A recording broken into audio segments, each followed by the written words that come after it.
Fabian, the floor is yours. Just join us, and really looking forward to see your presentation and idea. Why did you came up with this kind of principle? Thank you very much. Okay. Thank you, Werner.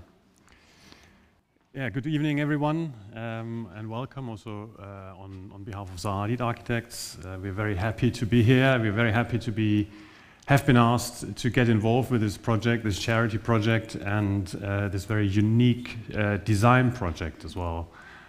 When we started the conversation with Werner on this topic, and the idea was born to why not design a door. We were initially very excited, and then we started scratching our heads pretty quickly, because although we design a lot of things and we are working across all scales in the office, we do object design, furniture, everything, we haven't really designed a door, and we were a bit surprised why that is the case. And so we started from the beginning to do a bit of research, started thinking about the door. What is the door? And the door, if you like, is one of the archetypes of architecture, because a door always sits in a wall, and a wall together with a roof is the archetype of architecture. And a wall traditionally is an element that shelters. Obviously, it shelters from the weather. It has the function of supporting the roof, so there's a structural function, but it's also a division. It's between outside and inside. It is between public and private. So the door, or any door, becomes a threshold, and it becomes something very symbolic. We go from one side of the wall to the other, with all the connotations I just mentioned. So if you look at historic, classic Western architecture, Palazzo Pitti in Florence here, this is a very good example. A wall traditionally was a load-bearing wall in our culture, so it is a massive wall. Openings were small, whatever the technology of the time allowed to punch through, and the doors become a very symbolic entry into this particular structure. But that isn't the same in all cultures, and it wasn't also in history. So if you go east to Japan, a very different concept of the wall existed. So all of a sudden, this is a historic a building in Japan, so all of a sudden you have an openness between inside and outside, and that strong border that we just saw before does not exist. How is that achieved? Well, primarily it is achieved by using a completely different structure. You see the timber columns here, so it's a frame. And by having a frame as a structure, the wall is no longer load-bearing. It just performs a function as a shelter or a division, whatever, but it doesn't have to perform the function of carrying the loads from above. So all of a sudden you have a lot of freedom in designing that particular wall. And you can see here how the relationship between inside and outside is very strong, is very important. It's intertwined, it's not an opposite. And these sliding elements, shoji elements, they allow to kind of moderate that conversation between inside and outside. Apologies, I think we should be here. So this is a concept that was also adapted by modern architecture. With the advance of technology, all of a sudden that became very easy to achieve. You see Mies van der Rohe Pavilion in Barcelona from 1929. The wall is completely dissolved. You don't know, the differentiation between inside and outside is ambiguous. If you have been there, if you've walked through that structure, you're never quite sure if you're inside or outside the building, and deliberately so. So this dissolution of the wall and the frame that allows this to happen was really used as, or this building is basically a prototype of how far that can be pushed. And coming back to my initial point, why have we never designed a door? I think after looking through the very brief history maybe of walls and doors, it occurred to us that the way that ZAHA did designs and we design is also very much driven by this dissolution of the wall. You you can say it's the dissolution of the building, but it is definitely the dissolution of the wall and the expression of the entrance through the architecture. So this threshold moment that the traditional door gives you is kind of dissolved into a sequence of spaces. You enter the building and several things happen as you enter the building, and all of a sudden you're inside.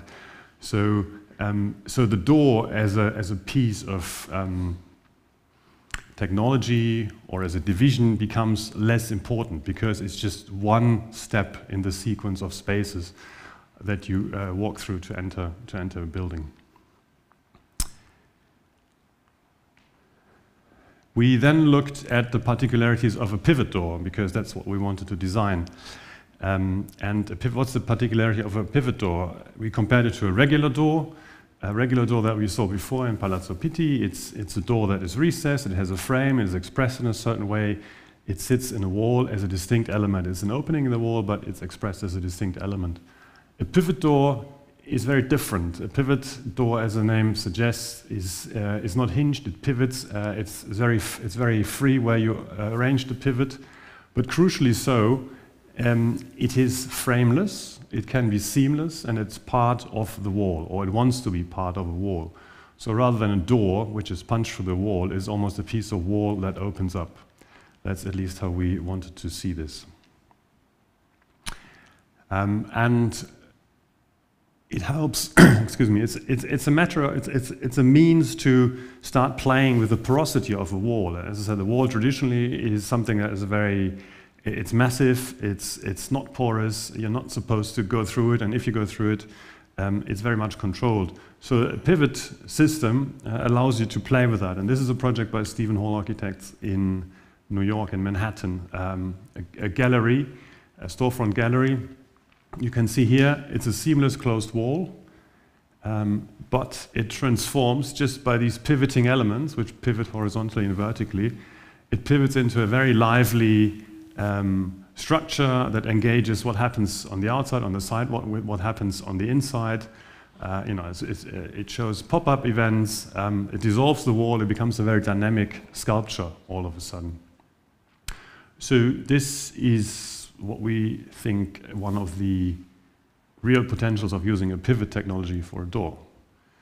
We've obviously gone beyond the brief a little bit with that, but so going back to the brief, so the Keller system that we were going to transform into a door, a solid door, a closed door, a front door. So we then did several studies attempting how to transform the door, this frame that we have with all the technical constraints. And you can see here the design that we came up with, and I will talk you through the design and maybe the reasons why we took certain decisions a little bit. We wanted a design that, well, maybe I should say, when you think about a front door and the way we would design, and probably everyone that builds their own house and is looking for a front door, you design your house, or you have your house designed by an architect, and you work through the elements, and then the door is an important one, but it's something that is part of the entire architecture, and it would be built as per the design of the house that you're building. We didn't have the luxury here, and we didn't want to either. We didn't want to design a fictional building in order to make the door fit. We said the door is something that needs to be a standalone element because we don't know its context. So we came up with an abstract pattern. You see that here, these three tear-shaped inlays that give the door a certain dynamic appearance. They create their three-dimensionally shape. We'll see that later on. They give a certain depth to it. But also they give a certain scalability and extendability, because the door is not fixed in its size, nor is it fixed in its number. It can be one element, it can be a series of elements to create a wall, as we just saw. So that's something that was very important for us. We also wanted to play with the materiality, so by having these elements acting as an inlay within the solid main body of the door, we could play with the contrast of materials. Briefly on on the geometry, obviously we always, as with our geometries, we always go through a very serious process of rationalization to optimize the production process. We'll see if that was successful or if you have to do a bit more than what we've done so far. But you can also see how this allows us to integrate certain features that the door requires, like a door handle, a door lock, so on and so forth.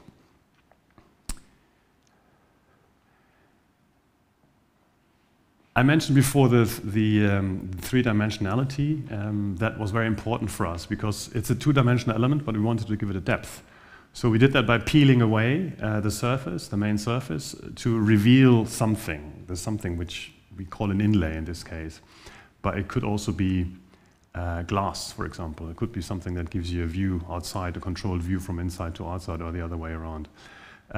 But also, we wanted to make it very dynamic, so a door that looks different from the inside and from the outside, but also changes appearance as it opens and closes.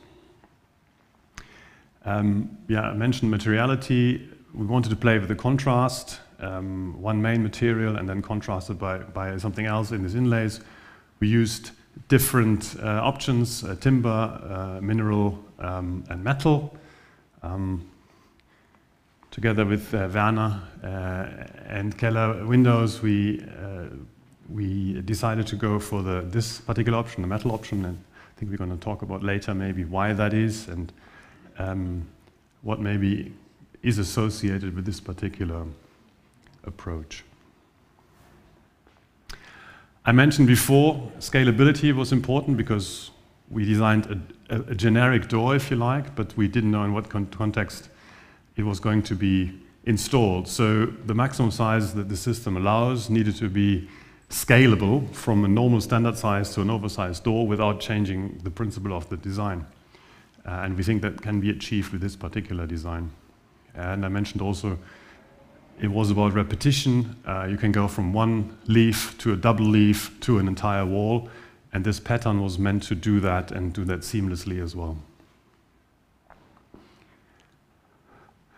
Yeah, here you see just animated, very simple operations with the same pattern. We are basically mirroring it along the three axes, and by doing that we can create a very different appearance with the same door, effectively.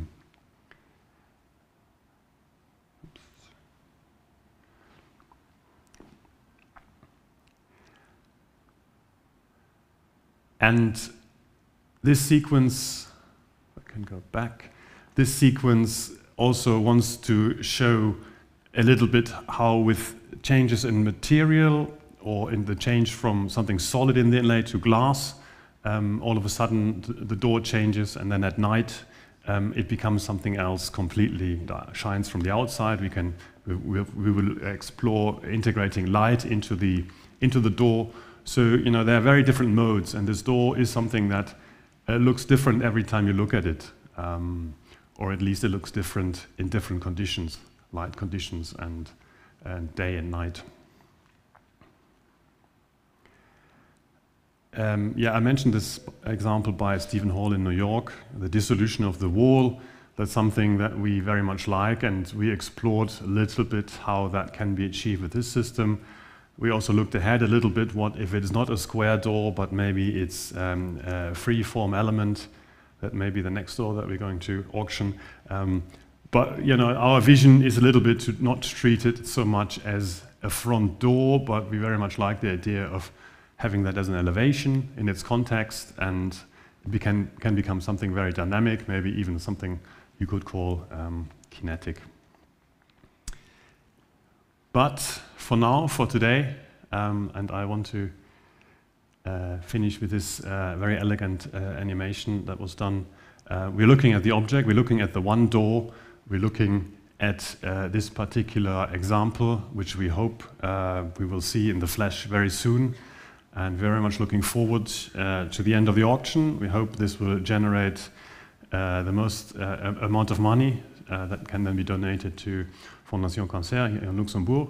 And as I mentioned at the beginning, we are very, very happy to be part of that process and hope to see it through until its material resolution. Thank you very much. Sei noch mit da. Fabian, I guess it's pretty good to see more or less what ZAHA did and you in person did out of the challenge we gave all together into this kind of activity.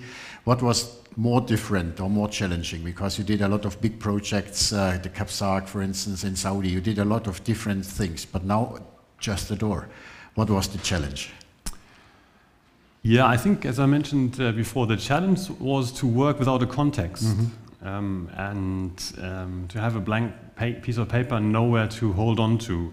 Usually when you design a piece of architecture, there's always some context. You know, there might be the obvious context in an urban context, or even if you work in the desert, you have the wind, you have the sand, you have the sun, you know, you have maybe a wadi or something. So, you know, there's always something that will inform your design. And the challenge here was to do something interesting that is, you know, as I said, somewhat generic, but yet specific enough to be ZAHA HADID and to be interesting. To explain ZAHA HADID for all of us who do not know too much about the design of ZAHA HADID, what is your expression on that? We did not train this beforehand, so I love this freestyle style. Yeah. Yeah, I have to say, when ZAHA HADID passed away in 2016, and there was a huge event to commemorate her in St. Paul's Cathedral in London, and one of the speakers was Koolhaas, another very famous architect who was her teacher and knew her very, very well. And he said, I'm paraphrasing, he said it more elaborately, but you know, ZAHA managed to create her own world and inhabit it. And I think that's, in a nutshell, is a very good description. It doesn't describe the architecture, but it describes the attitude and the approach. ZAHA would not take no for an answer. She was not so interested what other people thought. She was interested in what she wanted to achieve, and she went for it. And that was instilled in the company, and there's the ethos that we still have, and that's what still drives us. Yeah. You said it right. ZAHA died some years ago, but how do you keep this kind of spirit alive when the mentor is not in the office anymore? I think the fact that we still exist as ZAHA the Architects shows how strong her impetus was, her direction, what she believed in, and what the architecture that we do represents. And she instilled that in people over several years, students and also the more experienced architects. So although she died, you know, her spirit kind of continued in the collective office, and it still does, and we're working very hard for it to continue much longer as well. Okay. So first of all, thank you so much for this brief and really interesting presentation about how it came to that kind of ideas and making it through. And we will just at the end have a small chat about why this was chosen, because I mean you and Clemens, you did up to 10 different ideas, but then in the discussion we came up why not taking this one, and we'll chat about that a little bit later. Okay. Thank you. Thank you very much. Thank you, Fabian. Yeah. Thank you.